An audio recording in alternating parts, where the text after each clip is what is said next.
Benjimael, né? E, enfim, mas eu sou, como o Tortella falou, eu sou administrador de empresas, psicólogo, né? E sou de Bauru, tá? Do interior, né? Mas já estou há muitos anos em São Paulo, uma cidade que tem sido sou muito grato à cidade, né? E às oportunidades que tem dado. Eu sou casado há 34 anos com a mesma, né? Que já é um feito hoje em dia, que é a Patrícia, que também está acompanhando aqui, né? E nós, ao longo da nossa vida, lá pelas tantas, entramos em contato com a antroposofia. Como é que nós entramos em contato? Por meio de uma escola Waldorf, né? Na ocasião, morávamos em Bauru, tinha saído, aí fiz várias coisas, voltei para Bauru, nasceram meus filhos, Pedro e André, e lá colocando os filhos na escola, casualmente, né, era um jardim Waldorf, e isso absolutamente transformou nossas vidas, né? Tanto eu como Patrícia, hoje trabalhamos a partir, né, de conceitos ligados à antroposofia, e tem sido um processo permanente de estudo, de descoberta e de crescimento, né? Então, temos um envolvimento, né? Nós já tivemos esse lugar de pais Waldorf, né? E agora somos avós Waldorf, que é essa nova experiência que está começando, né? Tá ok? Bom, eu vou estar compartilhando algumas imagens com vocês para vocês poderem vou estar falando e espero que vocês consigam me ver no canto da tela, tá? Deixa eu ver se eu consigo aqui, só um segundo.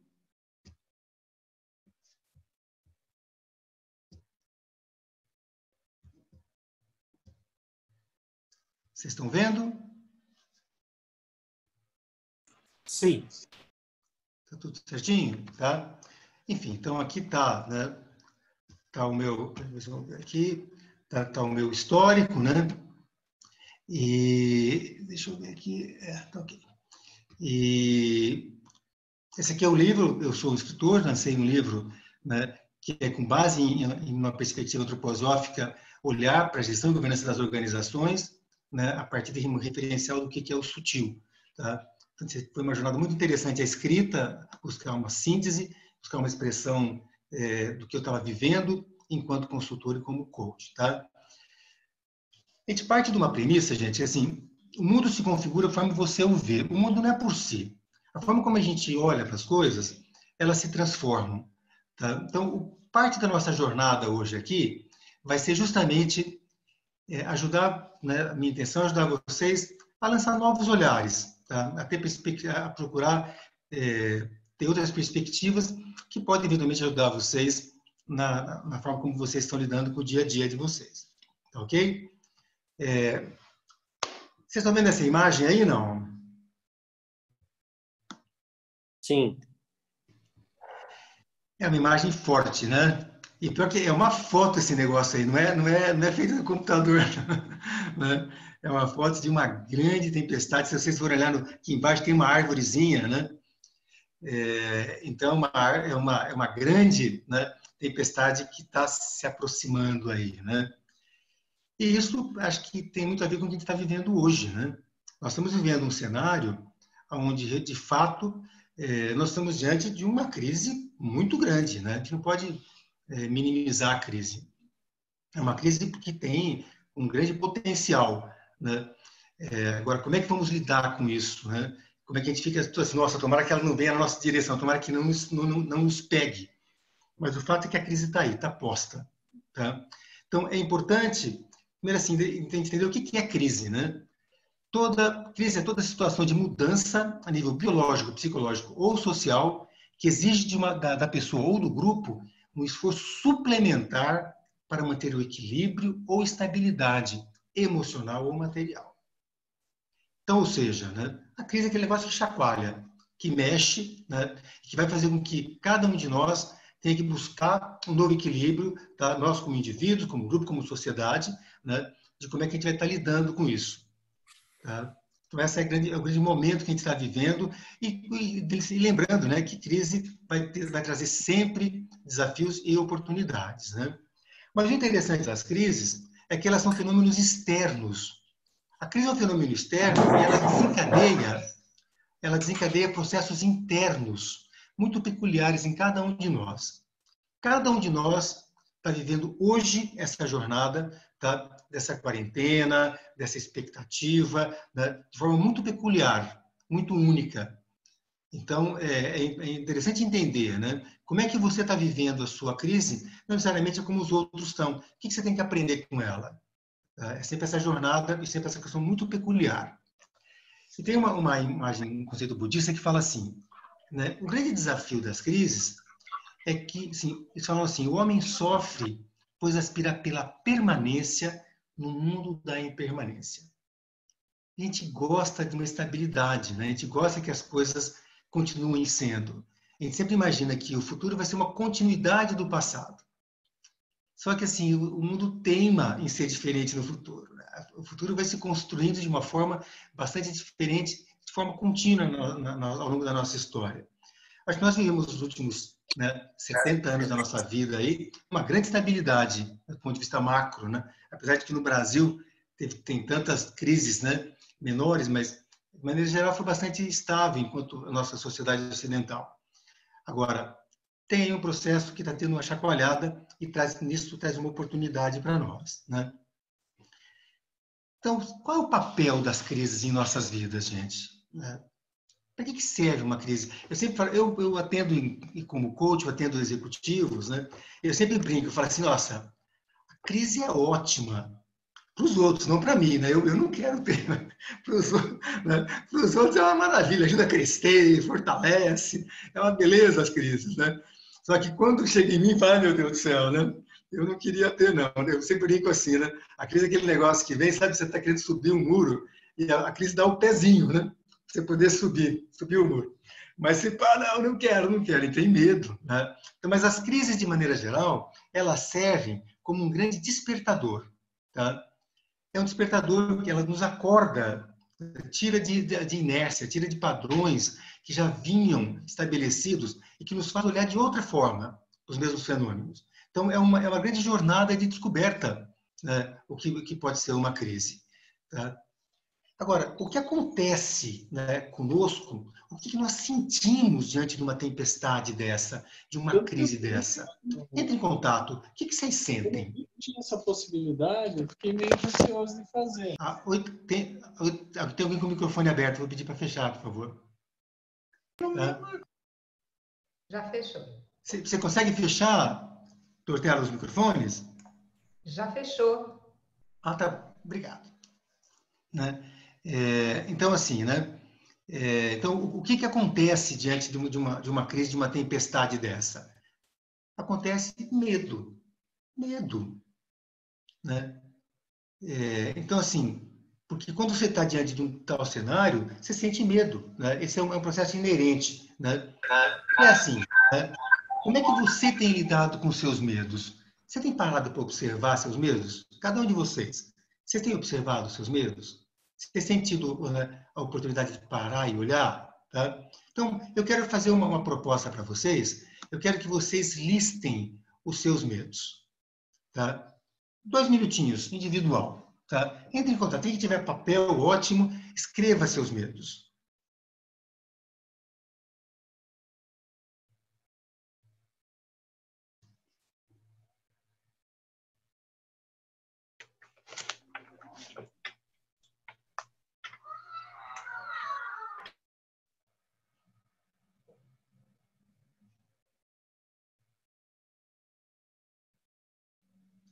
Ok.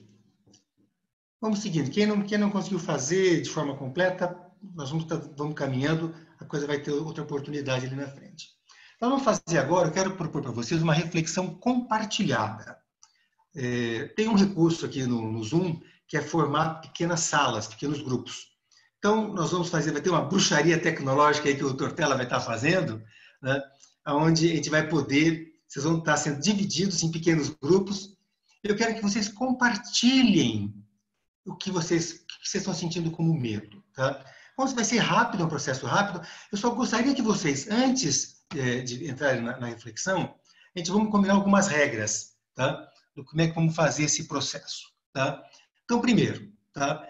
Vocês vão fazer pequenos grupos e vamos combinar assim, não tem que, tá? Ninguém tem que falar nada que não queira, ninguém tem que expor algo que não se sinta confortável, tá? Mas, ao mesmo tempo, por que não? Tá? Já que você está tendo uma oportunidade, aproveita a oportunidade de ter uma conversa interessante sobre o que você está sentindo. E tem muito pouca oportunidade de falar coisas a partir do que a gente sente, tá? Então, aproveita. Sigilo. O que for falado no grupo deve ficar no grupo. A gente brinca assim, né? É Vegas. O que acontecer no pequeno grupo, fica no pequeno grupo, tá ok? E procurem dar espaço para que, né, você não está fazendo grupos de 3, 4 pessoas, dê espaço para que todos possam falar, tá? E no retorno, se você quiser falar algo a respeito, tá? Deixa eu tirar isso aqui da frente aqui para trabalhar com vocês, tá?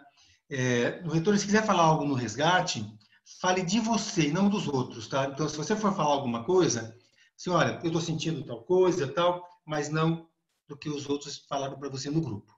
Beleza? Alguma dúvida, gente? Então, Tortella, você pode formar os grupos? Vamos lá. De volta. Eu não vou poder, infelizmente, a gente não vai dar para a gente ouvir todo mundo, né? Mas eu gostaria de poder só ouvir umas 3, 4 pessoas. Né? Primeiro, vocês conseguiram conversar? Sim. Sim? Sim, Né? sim. Sim. Como é que foi? Como é que foi esse processo de poder parar e poder falar o que está sentindo, ouvir o que estão falando? Como é que foi esse processo?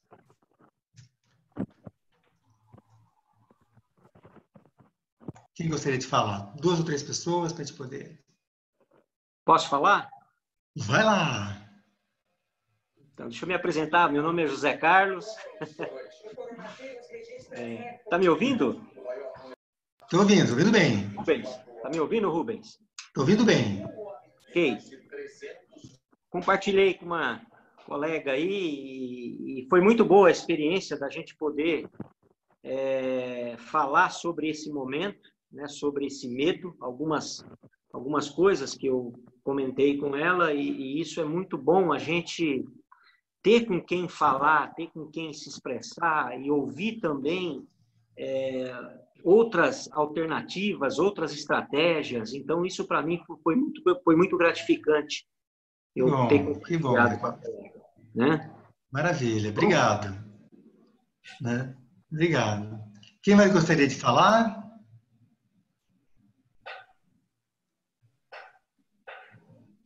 Ó, gente, o tema é medo, mas não tenham medo, viu, gente?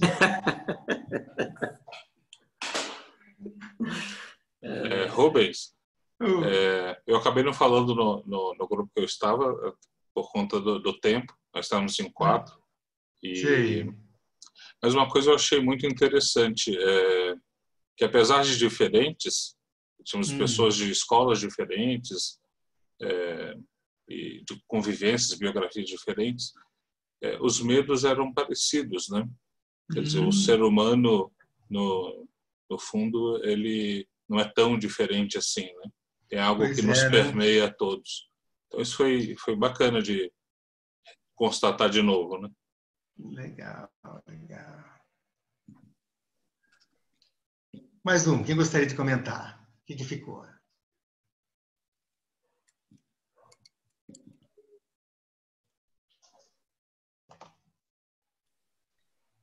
Posso falar? Pode? Tudo bem, Rubens? Ô, Elisama, como é que você está? Bem, querido. É interessante, né? Esse medo. A minha dupla foi o Edson. E eu até brinquei com ele. Eu falei, eu não gosto muito dessa palavra medo. Eu uso muito receio e eu não penso muito em medo, né? Eu tenho, assim, medo que eu tenho é de coisas que fogem ao meu controle, como a morte, não a minha morte, mas a morte das pessoas que eu amo, e algumas doenças, né, que assim, que fogem ao meu controle. Por mais que você cuide da saúde e tudo mais, tem doenças que você não vai controlar, né, que vai se tiver que acontecer, vai acontecer, né? Então, acho que eu fiquei depois eu vou refletir sobre isso mais. Bom. Esse é parte da intenção, aqui é essa mesmo, né? Mas legal, Luciano. Mas acho que é um ponto importante, sim, de estar entrando em contato. Deixa eu dar continuidade, a gente vai amadurecendo isso, vai elaborando isso, tá bom? Então, deixa eu voltar, deixa eu compartilhar a tela novamente com vocês, tá? E eu vou... vocês estão vendo minha tela? Sim. Ainda não. Ainda não, né? Pera, deixa eu pegar aqui. Ainda não. Espera aí. Eu fiz errado aqui, agora vai. Tirei o... Estão vendo? Já foi. Ok. Então, aqui, né? Primeiro assim, né? Falo, bom, gente, primeiro, né? Medo é sintoma de sanidade, né? Todos nós temos medo, ou receio, ou o nome que a gente queira dar, né? Eu falo, porque o medo, ele nos alerta, ele nos protege, né? E, então, sempre que as pessoas chegam para mim aqui nos processos, né, de desenvolvimento de coaching ou em grupo, né? Nós estou com medo, eu falo, que bom, né? Isso é normal, né? Que bom que você está com medo, né? Agora, a questão básica é assim, né? O medo, ele não pode nos pautar, ele não pode nos guiar, ele é um péssimo conselheiro, mas ele pode nos ajudar a estar alerta, né? Então é importante eu qualificar o medo, porque muitas vezes assim, a gente tem medo de olhar para o medo, né? Então como é que a gente olha para isso, né? Para ter uma referência do que eu estou com medo, né? Porque essa pergunta é muito importante, que eu gosto de dizer assim, né? Imagina que você fosse dirigir e tivesse, né, do teu lado alguém, tá, no banco do acompanhante ali, do passageiro, cuidado, olha, cuidado, o tempo inteiro, né, te alertando, né, te gritando. Como é que você daria para dirigir? É muito difícil dirigir assim, né? Então eu falo, o medo é aquele negócio. Se você, né, uma vez que o medo se fez ouvir, né, você tem que pôr no banco de trás do carro, né? Pô, não enche o saco. Deixa eu focar para eu poder fazer o que eu sei fazer, tá? Mas é muito importante estar qualificando ao que seja esse medo, tá? Mas o fato é assim, né? Medo é um bicho que pega a gente, né? Acho que mais contagioso que o corona é o tal do medo, né? A gente tá bombardeado por medo o tempo inteiro, tá? E você vai vendo, vai tendo um medo coletivo. Eu não sei se vocês puderam ver, teve uma reportagem hoje dizendo, né, que nas pesquisas, nas palavras trocadas nas redes sociais, medo é o número 1, a palavra, né? Tá todo mundo com muito medo. E as pessoas acabam entrando assim, nem sei direito por que eu estou com medo, mas eu vou ficando amedrontado com o que está acontecendo. Eu falo, você quer ficar deprimido, com medo, você liga a televisão, né? Você vê um telejornal, você fala, caramba, né? Então, assim, o fato é que ele é contagioso. E outra coisa, medo é um bicho que cresce no escuro. Então, assim, se você não ilumina o medo, se você deixa ele num lado obscuro seu, ele vai crescendo dentro de você. E vai ganhando um tamanho, eu falo assim, né? Na sombra o medo te assombra, ele cresce e te domina. Então, assim, como é que a gente olha para esse medo? Porque se a gente deixar ele na sombra, ele vai crescer de forma inconsciente. De repente, eu estou sendo pautado pelo medo, sem saber direito. Por que eu estou agindo assim? Sem muita consciência, né? E aquilo vai ganhando um tamanho dentro de nós que vai tendo todo um processo de paralisia dentro da gente. Tá? Agora, assim, né? Quanto dos medos tem a ver com dinheiro, gente? O que vocês acham? O que vocês imaginam que possa ser isso? Né? Deu uma microfonia aí, né? Então é interessante porque o dinheiro ele tem a ver com segurança, né? Então assim, quando a gente está se sentindo, a gente tem uma sensação nossa de que se eu tiver com dinheiro eu vou estar seguro.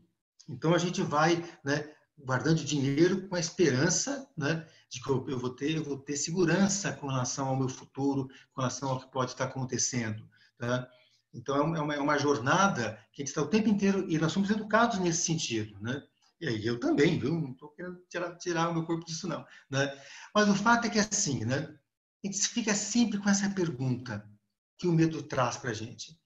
Mas será que nós temos o suficiente? Né? O medo nos faz crer que não, que nós sempre precisamos de mais. É uma coisa muito louca isso, né? Porque eu atendo pessoas, né, muitos, né, altos executivos, assim, normalmente pessoas muito bem remuneradas, que têm um patrimônio muito bom, mas parece que quanto maior é o patrimônio, maior é o medo, cara. O medo de não ter, nossa, será que vai dar? Né? É como as pessoas falarem assim, eu tenho um número mágico, né? Eu tenho um número, se eu chegar nesse número eu vou me sentir bem. Né? Só que se ele chega, esse número muda. Né? De forma inconsciente, vai pautando a forma como a pessoa está buscando isso. Tá? Então, será? Né? Será que, né, que a gente vai viver dessa forma? Tá? É uma pergunta muito importante. Outra coisa do medo, gente, o medo nos faz estar focados no curtíssimo prazo e nas minhas questões. Toda vez que eu estou com medo, tá, eu perco o horizonte de tempo, e que é normal, né? Se eu estou com medo de ter algum risco, né, eu vou estar focando no curtíssimo prazo. Então, por isso, de novo, é tão importante estar procurando ver. Se eu estou com medo, eu posso estar inconscientemente olhando para o curtíssimo prazo, né? E só para mim. Mas e aí? Né? E amanhã? Como é que vai ficar? E os outros? Como é que ficarão? Né? Eu estou atento, eu estou acordado para isso? Tá? Então, né, é uma coisa que todo mundo sabe, né? Só a coragem nos permite lidar com o medo. Quando vocês eram crianças, ou quem tem filho criança está vivenciando isso hoje, né? Quando uma criança ela está na cama, está lá no escuro do quarto dela, e ela ouve um barulho, ou acha que ouve um barulho debaixo da cama dela. Como é que ela faz? O que ela faz? Né? Eu lembro quando eu era criança, eu tampava a cabeça, ai meu Deus do céu, né? Para poder ver, opa, né? Tomara que não seja nada, tomara que passe, né? Agora a gente sabe, né? Tem que ter coragem para fazer o quê, gente? O que tem que ter coragem? Para olhar debaixo da cama, né? Para olhar qual é a questão, o que tem alguma coisa, né? Então, assim, é muito importante a gente estar listando esses medos, porque a gente precisa encarar o medo, colocar luz sobre o medo. Porque quando a gente coloca luz no medo, não é que ele vai desaparecer simplesmente. Às vezes pode até ser que desapareça, porque às vezes tem muitos medos que são ilusórios nossos, né? Na maior parte das vezes, os medos são muito maiores do que os problemas em si. Né? A gente amplifica, pela nossa fantasia, a gente amplifica os medos. Mas quando você coloca a luz em cima, então, na pior das hipóteses, ele se reduz ao seu verdadeiro tamanho. Tá? Aí eu consigo lidar com ele. Né? Porque enquanto ele está fora da minha consciência, ele está me dominando, ele está me pautando. Quando eu consigo colocar a luz, eu tenho a possibilidade de lidar com ele de uma forma efetiva. Tá? E aí, né? Que medos você, né, quer encarar na sua vida pessoal, familiar, profissional? Tinha uma pergunta, a gente não vai falar a respeito disso aqui hoje, né? Mas é muito importante fazer essa pausa e fazer essa... Qual é o meu medo, então? Né? Falaram alguns, né, vários medos aqui, né? Então, tem desde o medo ligado à doença, à dor, à perda de pessoas queridas, tem uma série de medos. Né? Alguns são reais, né? E eu preciso olhar para isso. Mas outros estão amplificados exageradamente. Mas procure ver dos medos que você olhou, quais que você vai querer aprofundar o olhar. Tá? Beleza? Bom, vamos para uma outra etapa, né, dessa nossa conversa, que a gente está dizendo, né? Como é que está essa questão do dinheiro e do medo? Tá? Então, vamos tentar dar uma olhada numa perspectiva antroposófica, ampliar um pouco a visão da nossa sociedade, para a gente poder estar dando um próximo passo na nossa conversa aqui. Tá? Essa barrinha está atrapalhando vocês?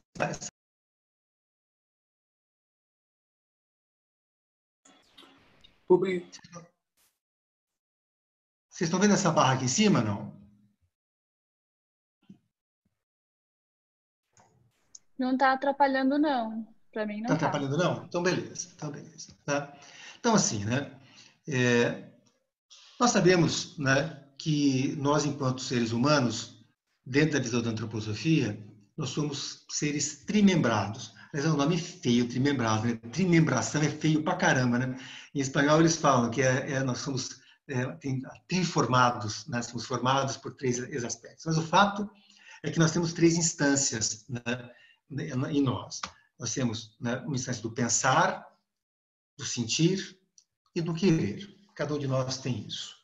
Tá? Não vamos entrar aqui, não é o caso de a gente discutir isso aqui. Mas o fato é que nós fazemos uma sociedade, a sociedade também é trimembrada. A sociedade trimembrada, ela tem quais dimensões? Tem uma esfera espiritual, cultural, tem uma esfera dos direitos, uma esfera jurídica, tá? E uma esfera material, econômica.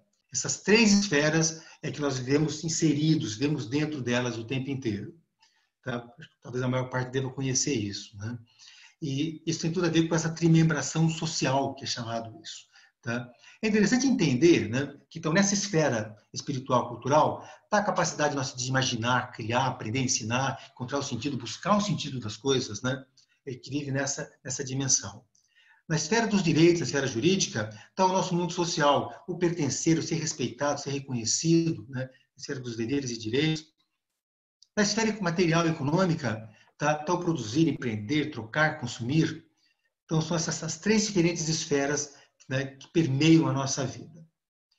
É muito interessante, né, porque o que eu vou mostrar para vocês aqui foi algo que o Rudolf Steiner propôs logo após a Primeira Guerra Mundial, vendo que o mundo estava todo fragmentado, a Europa estava toda fragmentada, né, a Primeira Guerra Mundial foi terrivelmente devastadora para a Europa, ele via uma polarização muito grande entre pessoas defendendo aspectos distintos, tá? E ele falou, nossa, precisa ter uma forma mais inteligente de compreensão de como é que está formada a nossa sociedade.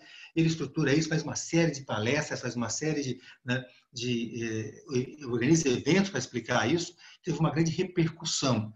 Só que lá pelas tantas ele acaba sendo atacado por pessoas que eram contrárias a isso.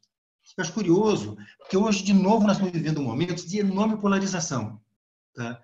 E acho que é muito interessante entender o que é a visão da trimembração social pode nos ajudar nesse momento. Tá?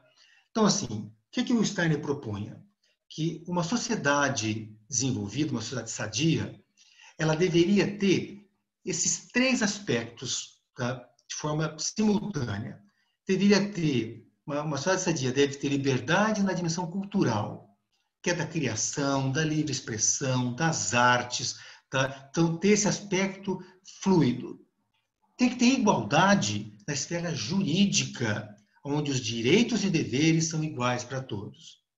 E tem que ter fraternidade na esfera econômica, onde numa sociedade justa, numa sociedade mais elaborada, você não vai ter miséria, você vai ter, as pessoas têm dignidade nessa sociedade e isso é zelado por toda a comunidade. Né? É interessante porque o que acontece quando você tem, porque hoje tem uma discussão grande na nossa sociedade com relação, né, não, tem muita gente dizendo, não, tem que ter mais liberdade econômica, daí as pessoas não tem que ser mais igualdade. Né? Então, o que acontece? Se você tiver liberdade na esfera jurídica, você vai ter anarquia. Não funciona, né? Não dá para ter liberdade na esfera jurídica. Se você tiver liberdade na esfera econômica, você vai ter um capitalismo selvagem, onde vale tudo. Se você tiver igualdade na esfera cultural, você vai ter o fascismo, todo mundo tem que pensar igual. Se você tiver igualdade na esfera econômica, tá, você vai ter o comunismo. Todo mundo tem que ter o mesmo, tem que ter uma igualdade nessa esfera. Tá? E nós já vimos, enquanto sociedade, o desastre que foi tanto o fascismo como o comunismo. Né? Se tiver fraternidade na esfera cultural, nós vamos ter o quê? Nós vamos ter uma sociedade tribal, porque tem que pensar de acordo com o seu pequeno grupo. Tá? Se tiver fraternidade na esfera jurídica, é a máfia, porque as leis valem para os outros, para os meus irmãos é diferente, meus fraternos são diferentes. Se faz sentido para vocês isso, né? Entender como esse delicado equilíbrio entre liberdade, igualdade e fraternidade é que vão sustentar a vida da nossa sociedade. Isso vem lá da Revolução Francesa, né? E se você for olhar, é o que sustenta toda a sociedade ocidental até hoje.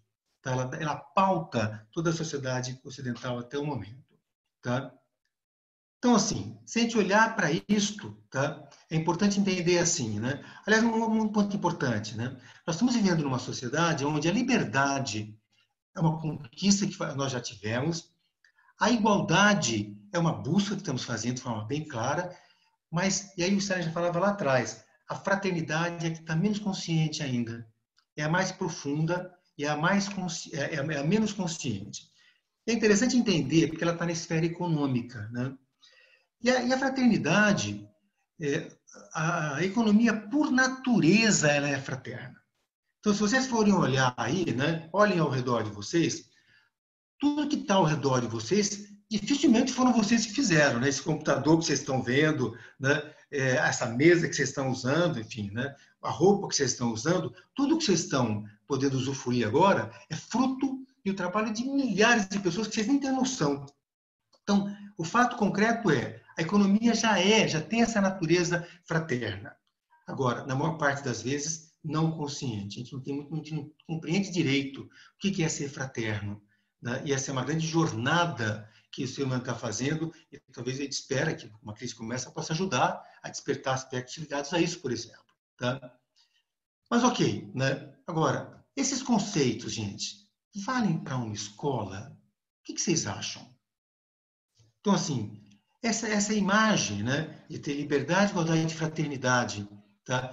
Liberdade na esfera cultural, igualdade na esfera jurídica, fraternidade na esfera econômica, isso é aplicável para uma escola, gente? Então, assim, eu quero que vocês, vamos de novo fazer pequenos grupos, eu quero que vocês voltem para os pequenos grupos para discutir isso. O que isso tem a ver com uma escola funcionar bem? Tá, ok? Totela, você pode colocar o pessoal no grupo então rapidinho para mim? Posso sim. E aí, gente, como é que foi? Como é que foi essa conversa? Né? Sei que foi um tempo curto, né? Tudo que nós estamos falando aqui dá para ficar um dia inteiro conversando com facilidade, né?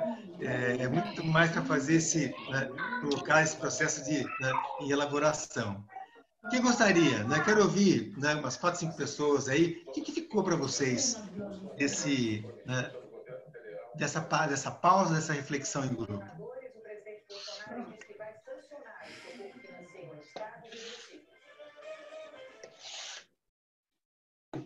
Posso falar? Pode, claro. Bom, no nosso grupo, todos concordaram que essa questão da trimembração na escola ela é onde a gente consegue exercer e viver isso mais intensamente. Acho que o local, é o laboratório onde a gente consegue perceber e se conscientizar disso, né? Então, todos concordaram que... Interessante, Cláudio. Todos concordaram que isso é uma coisa que está tanto no caso que eu acho, né, tanto do ponto de vista de educação quanto no próprio pedagógico, na própria pedagogia. Interessantíssimo. Beleza. Quem mais?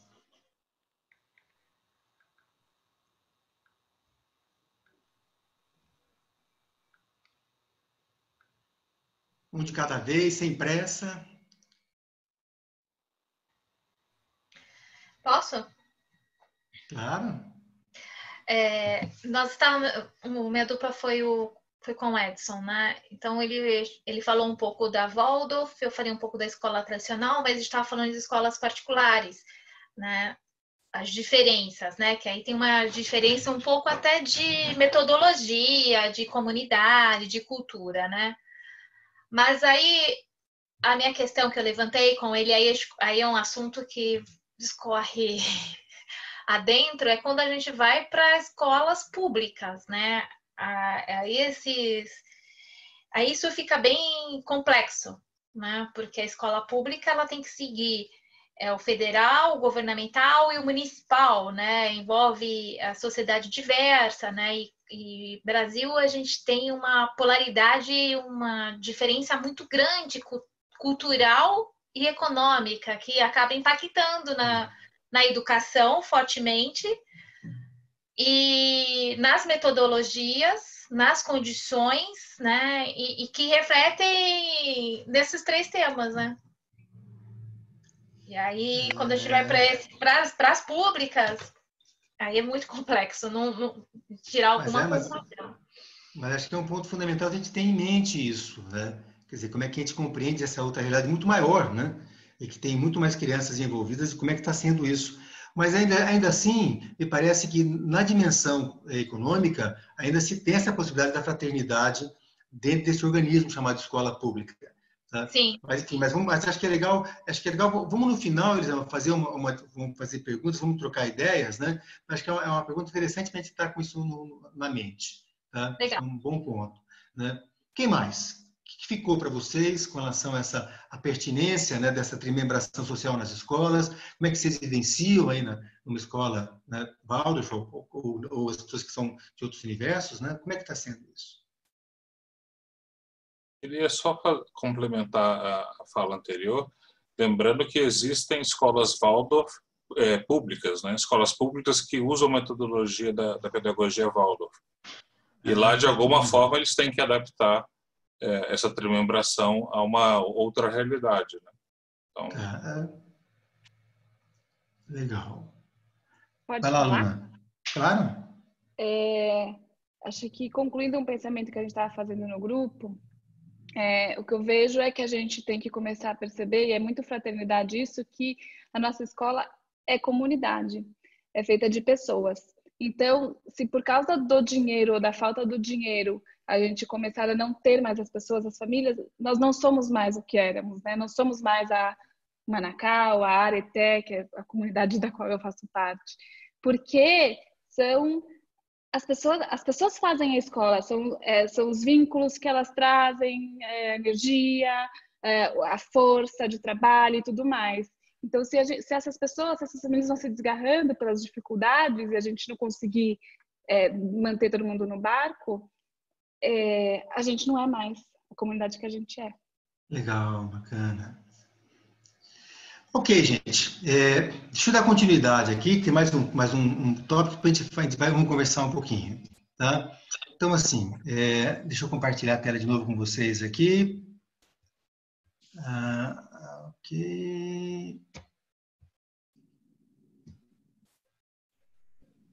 Vocês estão vendo minha tela? Sim. Tá. Então, vamos dar uma olhada nessa questão da fraternidade e na esfera econômica, então, e a esfera econômica. Tá? Esse negócio fica aqui bem na frente, esse negócio. Deixa eu tentar diminuir isso aqui, para mim vai ficar melhor. Então, assim, o dinheiro tem três funções, né, na visão que o Steiner propõe. Tem o dinheiro para comprar as coisas, o dinheiro para poupar e investir, e o dinheiro para doar. Tá? Tem vários estudos, é bem interessante entender as finalidades. Mas é importante entender que tem três naturezas distintas, que a gente usa muito o dinheiro para comprar, quem tem a possibilidade, né, usa para poupar e investir, e o doar é uma coisa relativamente pouco praticada. Né?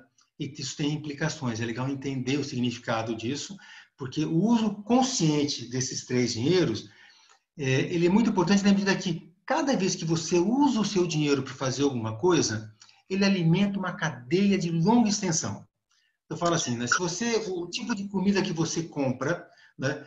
O jeito onde você põe o seu dinheiro, ele vai fazer com que uma cadeia toda se movimente até chegar lá no produtor. Tá? Então, de diversas naturezas. Então, o tipo a forma como do seu lazer, a forma como você usa, né, o dinheiro para suas compras cotidianas ou mais complexas, não importa. É importante entender que tudo que você faz, ele tem implicações, mesmo que a gente não tenha muita consciência disso. Tá? E aí, assim, né, é interessante entender que o que está na esfera espiritual, cultural, ele tem a ver com o futuro.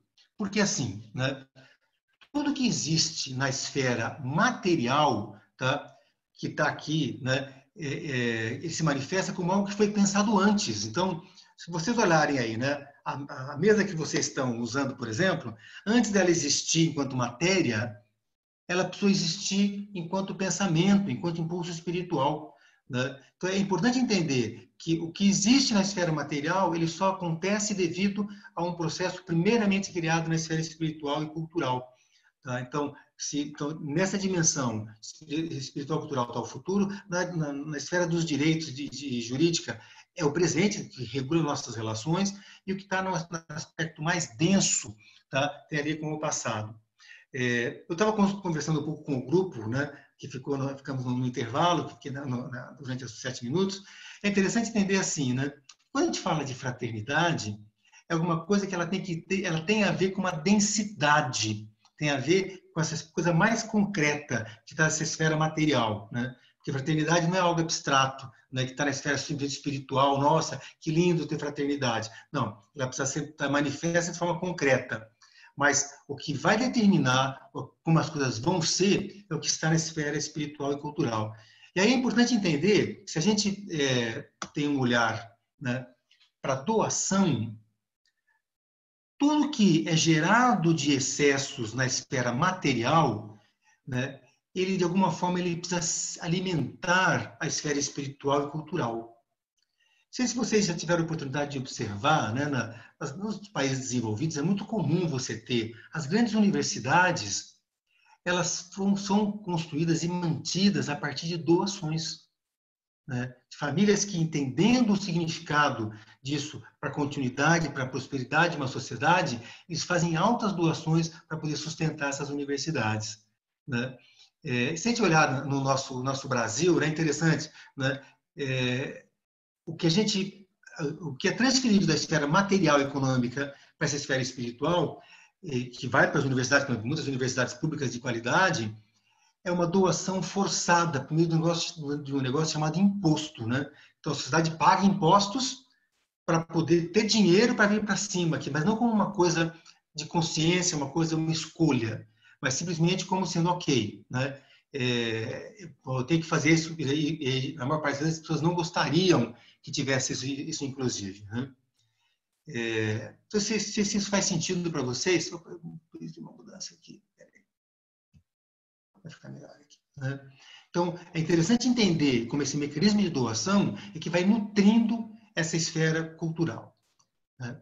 E é interessante, aí tem uma pergunta curiosa para entender, né? Quando vocês, numa escola, estão pagando a escola, isso está em que âmbito, né? Em qual dos dinheiros? Que a gente falou que tem o dinheiro de compra, tem o dinheiro de investimento ou tem o dinheiro de doação, né? Lembra que eu acabei de falar dos 3 dinheiros? O dinheiro para a escola é de que âmbito? É compra? É investimento? Tá? Ou é uma doação? Na perspectiva do Steiner, o dinheiro, né, que vai para uma escola, na verdade é uma doação. Por mais que você ache que pode achar que está comprando um serviço, mas você não está comprando um serviço, né? Você está dando as condições para que os professores, né, e a instituição possa se manter para estar fazendo o seu papel, né, para que possa estar cumprindo o seu papel no mundo de educar as crianças, de formar as crianças, né? Então, é sempre essa jornada. Então, esse dinheiro, por mais que ele apareça na forma, né, de um pagamento, né, por um serviço, mas ele não é, né? Ele está ajudando toda uma instituição e os professores a terem condições de continuar exercendo a sua arte. Aí tem uma frase muito rica do Steiner, né, onde ele diz assim, né, a pedagogia não pode ser uma ciência, deve ser uma arte. Então, no fundo, assim, é um ato de uma esfera espiritual o educar, né? E como é que nós estamos nutrindo, porque isso é que está formando o futuro, né? A gente percebe claramente quando a gente vê as crianças, né? Tá ok? E aí é interessante, tem uma frase do Martin Luther King que ele fala assim: poder sem amor é tirânico. Agora, o amor sem poder é anêmico, não faz nada. Eu parafraseio essa frase dizendo, né? Dinheiro sem consciência é tirânico. Ele pode detonar as coisas. Mas a consciência sem dinheiro é anêmica, não faz nada. Dentro da pessoa cheia de consciência e tal, né? E se não tiver o dinheiro, se não tiver a matéria, se não tiver o que o dinheiro expressa a matéria, né? Ele, ao mesmo tempo que ele representa o espírito, ele expressa a matéria, né? Se a consciência sem dinheiro não vai conseguir transformar nada. Então, que importante que é conseguir que o dinheiro possa estar nutrindo e fortalecendo o futuro. Porque quando a gente combina o dinheiro e consciência, a gente pode transformar o mundo, que é a grande jornada. Acho que o que a gente está fazendo hoje, a grande jornada é conseguir conciliar esses dois universos, né? fazer com que o uso do dinheiro não seja uma coisa aleatória, seja uma coisa que tenha um significado maior. Tá? Porque o fato é assim, né? As crises, como tempestades, elas passam. Essa crise vai passar também. Por mais severa que ela seja, ela vai passar. Mas é fundamental que a gente tenha em mente essa pergunta: o que você quer que perdure quando essa crise passar? O que você quer? Né? O que você quer nutrir de futuro? Como é que você quer ajudar essa construção desse futuro? Porque, assim, o medo, né, e resgatando o medo, ele sem consciência, ele nos paralisa, ele nos isola. Mas a consciência nos liberta e nos aproxima dos demais. Então, de novo, assim, né, me ajuda a olhar não só para mim, mas também para os outros. O que eu quero? O que eu quero, né, que seja comigo nessa jornada, né, que seja tão importante? Né? Porque o fato concreto, assim, a solução é coletiva. Numa sociedade tão complexa como a nossa, ninguém vai conseguir buscar uma solução individual, né? E ela é fraterna, de natureza. Né? Então é muito importante entender, né, que o que está na esfera material, efetivamente, né, ele precisa se manifestar e se expressar dessa forma fraterna. Né? Eu tendo essa compreensão do significado que isso tem. Né? Nós estávamos dizendo, né? Falar eu te amo é muito fácil. Demonstrar, viver o amor, é só vivendo mesmo. Mesma coisa do fraterno. Falar que é fraterno é muito fácil, mas viver a fraternidade tem que ser expressa na dimensão da matéria, na sua esfera econômica. Tá? Enfim, gente, né, é muito importante ter sempre essa clareza de que o sol vai estar sempre brilhando acima das nuvens, por mais negras que estejam as nuvens, por mais forte que esteja a tempestade, acima das nuvens sempre está o sol brilhando. Isso a gente pode entender isso de uma perspectiva tanto física, né, efetivamente, mas também espiritual. Né? Então, como é que a gente compreende? E nós, no momento de turbulência, no momento de crise, a gente se conecta, né, além das nuvens. A gente consegue ir além das nuvens e ter a tranquilidade, a serenidade para lidar na família, lidar com as pessoas, lidar no trabalho, com essa percepção. Calma, gente. Acima das nuvens está o sol brilhando. Né? E acho que é muito importante ter essa serenidade, porque uma vez que passe, né, essa crise, a gente espera que tenhamos aí um cenário, uma perspectiva muito ampla, muito favorável. Tá? E eu gostaria, né, vou estar encerrando aqui, quando a gente vai abrir para perguntas, tá? Gostaria de estar lendo um trecho, né, desse poema do Steiner, chamado Forjando a Armadura, onde ele diz: nego-me a me submeter ao medo, que me tira a alegria de minha liberdade, que não me deixa arriscar nada, que me torna pequeno e mesquinho, que me amarra, que não me deixa ser direto e franco, que me persegue, que me ocupa negativamente minha imaginação, que sempre pinta visões sombrias. Do medo quero arrancar o domínio e dá-lo ao amor, e quero crer no reino que existe em mim. Ok, gente? Então, enquanto palestra é isso, deixa eu sair aqui do compartilhar. Ok. Né? Enfim, né? Quero ouvir o que fica para vocês nessa palestra, né? O que ressoa, o que bate, né? Quais os sentimentos, o que isso inspira para vocês, a partir do que nós conversamos aqui. E ficam os microfones abertos, e vocês podem estar, né, falando como é que foi essa jornada. Temos mais aí alguns minutinhos para a gente estar conversando. Se quiserem fazer perguntas, né? Oi, não estou ouvindo. Eu não estou ouvindo. Acho que tem algum microfone que está com som de fundo, né? Mas depois não, gente. Vamos lá. O que vocês gostariam de estar ou acrescentando ou perguntando?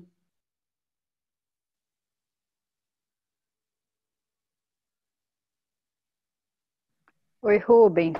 Tudo bem? Oi. Meu nome é Patrícia. Oi, Patrícia. Tudo bem? Eu sou mãe da escola. Também faço parte da mantenedora. Eu queria agradecer, gostei muito do que você falou. Eu não consegui acompanhar tudo, eu entrei um pouquinho atrasado. E eu gostaria de entender um pouquinho melhor uma coisa que você falou mais no fim da palestra, que você falou sobre o dinheiro tem relação com o passado. Isso, para mim, é um conceito muito novo. E eu não sei nada disso. Então, o meu pedido é, será que você consegue clarear um pouquinho mais para mim, por favor? Vamos conversar assim. O que é interessante assim, né? O dinheiro, enquanto valor, ele é resultante de uma série de ações, né? Então, assim, para que você tenha o seu dinheiro, tem uma série de ações concretas para que você tenha, né? Ou você, ou teus antepassados, não importa, né? Então, ou uma ação ou de jogar na loteria, ou de trabalhar muito, não importa, né? Mas algo precisou ser pensado, elaborado e construído para que pudesse ser gerado, né? Então, ele está muito mais no campo de uma realização, né? De algo que foi trabalhado numa perspectiva sutil antes. Então, é nesse sentido. Por isso que essa dimensão material, entendendo o dinheiro nesse lugar, ele tem a ver com algo que já foi tomado uma decisão antes, que já foi operado, né, anteriormente. Não sei se consegui te explicar. Obrigada, clareou, fez todo sentido. Obrigada. Legal. O que mais que fica?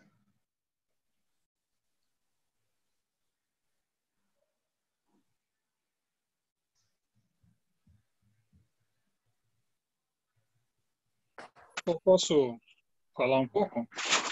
Ah. É o seguinte, eu achei muito interessante, obviamente, essa questão dos 3 dinheiros que você colocou, essa esfera da doação, nunca tinha percebido essa composição, né? Embora já tenha percebido essas 3 áreas, mas não nessa integração, né? E eu entendi, eu acho interessante a questão da abordagem, já tinha visto essa história de que com a escola você doa, né? E aí eu fiquei, mas peraí, a gente doa, se a gente não doar isso, a criança não pode entrar, então isso é um contrato. Tem umas questões, né, relativas a isso, mas transcendendo um pouco essa questão da segurança financeira que uma escola precisa ter, por isso que você faz esses contratos, né? Quando você acredita na comunidade, você tendo ou não uma criança nessa comunidade escolar, não impede você doar continuamente o resto da sua vida. Se você está acreditando. Muito legal. Pais que realmente gostam, que entenderam e que se envolveram com a comunidade, assim, é interessante pensar, vamos continuar, né, doando para essa comunidade, inclusive porque se todos fizessem isso, né, em algum grau, claro que não é 100% do que fazia antes, mas em algum grau, ia fazer com que a estrutura pudesse ser muito mais, receber muito mais pessoas, pelo fato de você ter um pouco mais de independência financeira, já que tem muita gente suportando. Né? É isso. Muito bom ponto, Cláudio, muito bom ponto. É interessante, né, que como a gente vive numa sociedade que tem uma taxa de imposto tão alto, né, e tem uma taxação absurda no Brasil, o modelo mental acaba sendo assim, eu não preciso doar porque isso é coisa do governo, né? Então, isso aí eu já pago o imposto, então o governo que se vire com isso, né? Quando, na verdade, o Steiner traz, né, que no limite, uma sociedade que tenha um alto grau de consciência não precisaria ter imposto. Porque o que é imposto? Alguém te impõe a dar dinheiro para fazer coisas, né, na esfera fraterna, né? A distribuição de renda se dá de forma compulsória, não pela consciência, não por olhar para o próximo e perceber a necessidade que o próximo tem. Mas só que vem dentro de um pacote muito perverso, né? Que vem numa forma de imposto que tira um dinheiro, o dinheiro some, né? Tira a minha responsabilidade, né? Então eu fico a princípio, eu já fiz a minha parte, né? E de alguma forma me anestesia, né, o meu papel com relação ao que está acontecendo próximo a mim, né? Ou nas causas que são importantes. E posso até complementar que até distorce, né, essa ideia da doação. Né? Sim, as pessoas claro. Quase que não vou doar, para que eu vou doar? Depois alguém pega e usa esse dinheiro para outra coisa que não é para aquilo que precisa ser feito, entendeu? Exatamente. Então, acho que é um ponto extremamente importante a gente resgatar esse sentimento e perceber que, na verdade, quando você está pagando uma mensalidade de uma escola, muito mais que comprando um serviço, você está sustentando uma causa. Tem uma causa por trás, né? Tem um projeto que vai muito além, né, do que simplesmente, né, um momento. Né? Tem algo maior acontecendo que vai estar formando muitas crianças, que vai estar propiciando para essas crianças possibilidades distintas de futuro. Né? Então, é importante, e não só para as crianças, a gente sabe, né? Não só para as crianças, mas para todas as famílias envolvidas nesse meio, né, onde isso está acontecendo.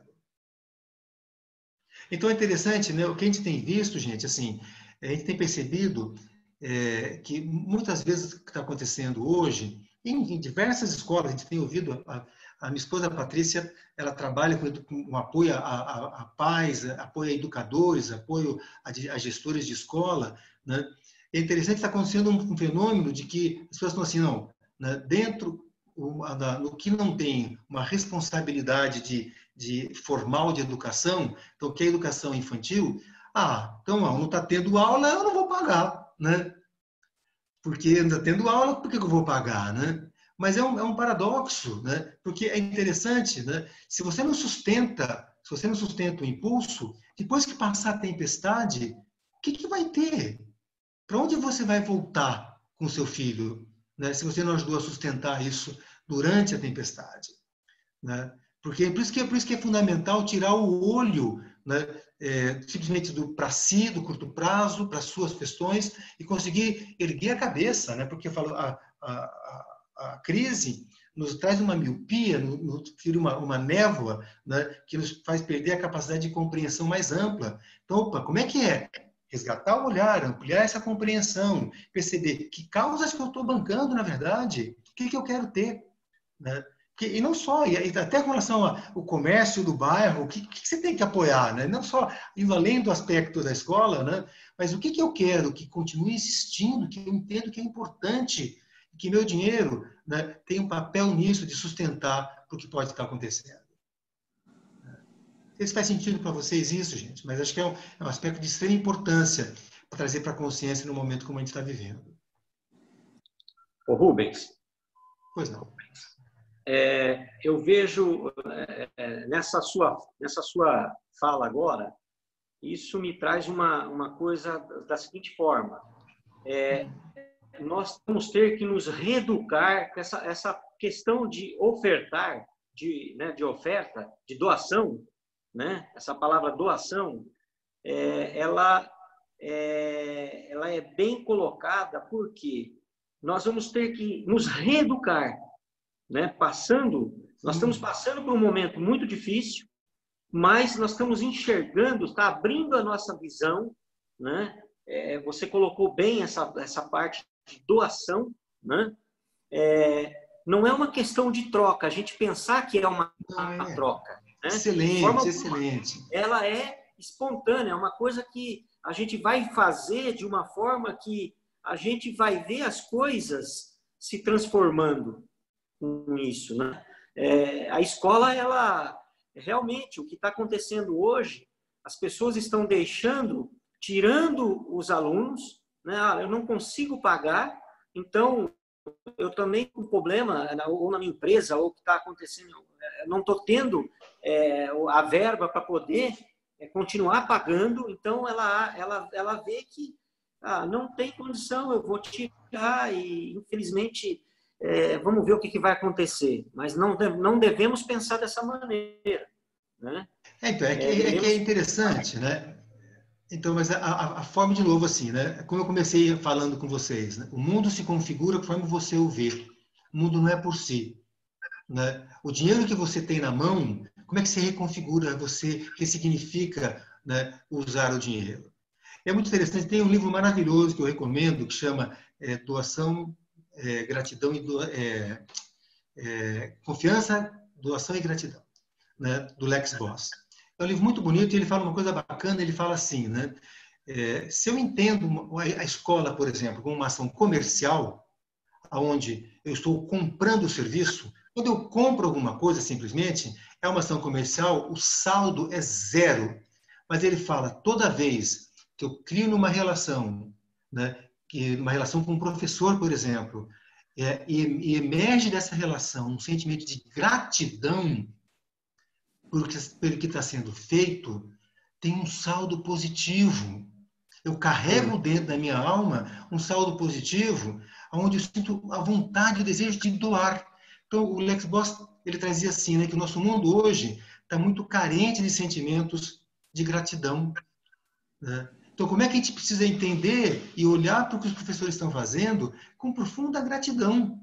Porque isso vai inspirar nos pais, vai inspirar em cada um de nós, inspirar nas crianças um olhar, né, de gratidão. Isso vai dar um impulso para que elas possam carregar dentro delas esse profundo sentimento, né, de gratidão e esse impulso para doarem o que elas tiverem de melhor para o mundo.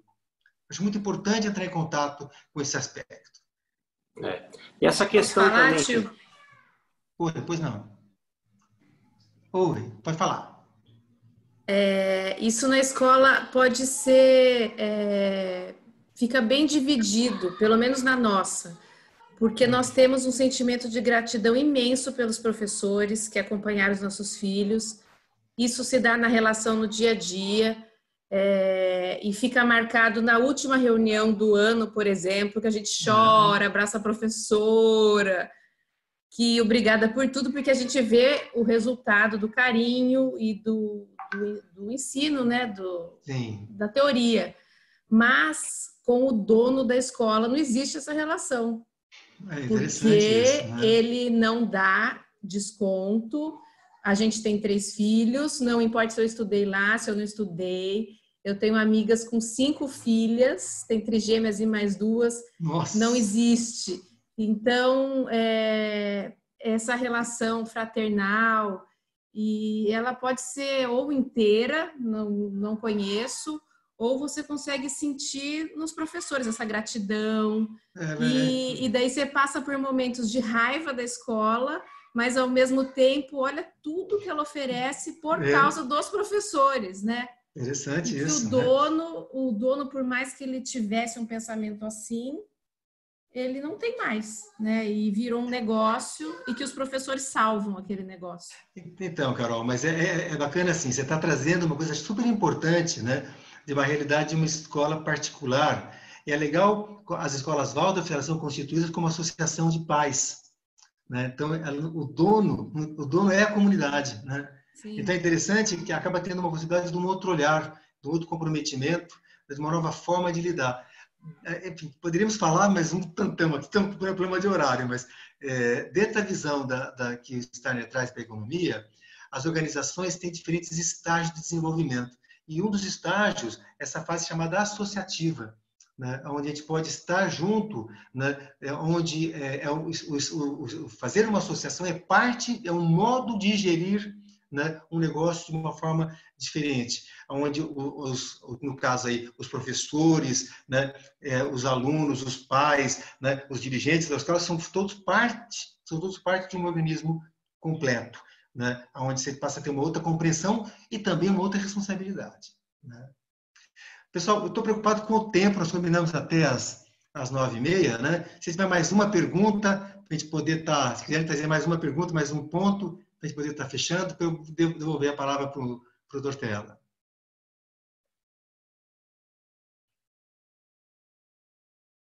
Posso falar? Dá um tempinho aqui? Claro, pode falar, Alessandra. Boa noite a todos. Primeiro eu quero agradecer, Rubens, muito bom, muita gratidão, foi maravilhosa as suas colocações.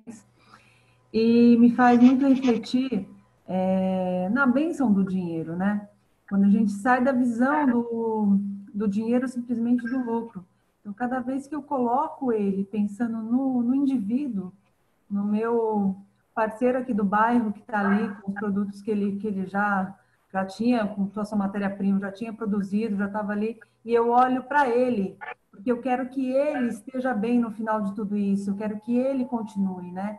E todos que estão ao nosso redor aí, quantos pequenos. Exatamente. E aí, quando essa consciência vem para você, você sente ela realmente dentro de você, você fala como o dinheiro é abençoado. Como que ter a consciência da colocação desse dinheiro faz toda a diferença. Então, nós somos realmente o que nós chegamos, nós sentimos, né? Muito obrigada, foi maravilhoso. Eu que agradeço. Tortella, deixa eu devolver a bola para você, né? Você fazer então esse fechamento. Eu agradeço profundamente a todos, tá? E, enfim, né? Eu tenho, né, se quiserem, deixa eu só fazer uma coisa aqui de compartilhar um dado meu, né? Só para poder, não sei se vocês puderam anotar, se alguém tiver, deixa eu pegar aqui, deixa eu compartilhar a tela e mostrar só aqui, se alguém quiser entrar em contato, tá? Tá aqui tanto o meu telefone como o meu e-mail, tá ok? Eu agradeço.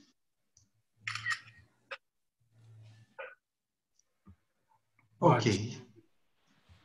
Rubens, eu que agradeço muito em nome da Manacá, tua presença, tua dedicação e doação por essa palestra. Ela vem num momento muito importante, onde a nossa comunidade está tendo a oportunidade de vivenciar o que é a fraternidade, né, o que é o poder dessa doação, o quanto que isso é transformador, e a gente percebe o quanto que isso tem feito uma diferença na manutenção das famílias que estão na nossa escola, para que elas permaneçam, na intenção de manter um corpo pedagógico inteiro, para que a gente possa, no momento da volta, estar disponível para acolher as famílias, as crianças. Então, você traz aí um calor para essa relação, que ela não é fácil, mas é muito importante. Então, gratidão enorme. Quero agradecer muito a presença de todas e de todos. Dizer que assim que a Manacá estiver com as portas abertas, a gente gostaria de recebê-los para tomar um café, bater um papo, comemorar em alguma festa, algum bazar que a gente possa promover, né? Desejo que todos estejam bem em casa, que fiquem em casa aqueles que podem, porque essa é a única forma que a gente sabe que é seguro. E uma boa noite e um bom final de semana para todo mundo. Valeu, gente. Muito obrigado, tá? Até mais. Tchau, tchau. Boa noite, obrigada. Boa noite, boa noite. Tchau, tchau, Lei. Tchau. Obrigada. Boa noite, obrigada, agradeço. Obrigada. Boa noite, obrigada. Gratidão.